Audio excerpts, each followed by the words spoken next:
Hi friends, நம்ம இப்போ idli lemon வச்சு உப்புமா செய்யலாம் ஃப்ரெண்ட்ஸ். இப்போ இந்த இட்லியை நல்லா தூளாக உதுத்துக்கலாம். இந்த மாதிரி உதுத்துக்கோங்க.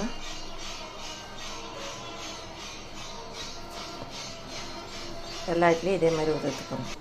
கடாய் வச்சு எண்ணெய் ஆட் பண்ணிக்கோங்க. கடுகு ஆட் பண்ணிக்கோங்க. இப்போ இது நல்லா பொரிட்டு அந்த கடுகு.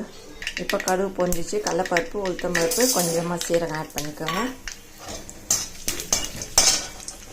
இல்லை பெருங்காயம் ஆட் பண்ணிக்கோங்க. இஞ்சி நல்லா நசுக்கி ஆட் பண்ணிக்கோங்க.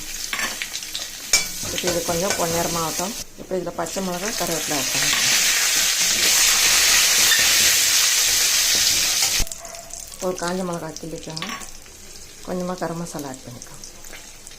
இப்போ இந்த வேர்க்கடலையை நம்ம தோல் உரிச்சிட்டு இந்த மாதிரி பண்ணிக்கோங்க. இதை ஆட் பண்ணிக்கோங்க.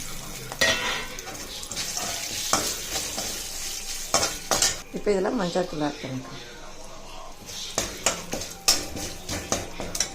கொஞ்சமாக உப்பு ஆட் பண்ணிக்கோங்க. இட்லியில் உப்பு இருக்குது. இப்போ நம்ம உதுத்த இட்லி இதில் ஆட் பண்ணிக்கலாம். இதை நல்லா கலரி வச்சுருங்க.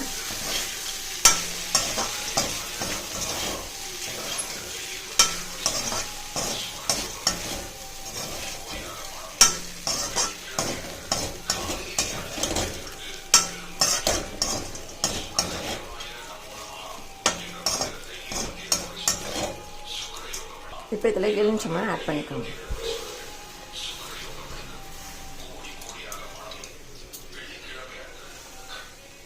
இப்போ இதை நல்லா கலரிடுங்க.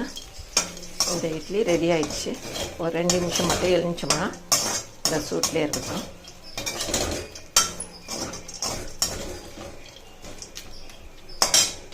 இந்த இட்லி லெமன் உப்புமா ரெடி ஆயிடுச்சு. இந்த வீடியோ பிடிச்சிருந்தால் லைக் பண்ணுங்கள், ஷேர் பண்ணுங்கள், சப்ஸ்கிரைப் பண்ணுங்கள் ஃப்ரெண்ட்ஸ். டாடா பாய். மீண்டும் அடுத்த வீடியோவில் சந்திப்போம்.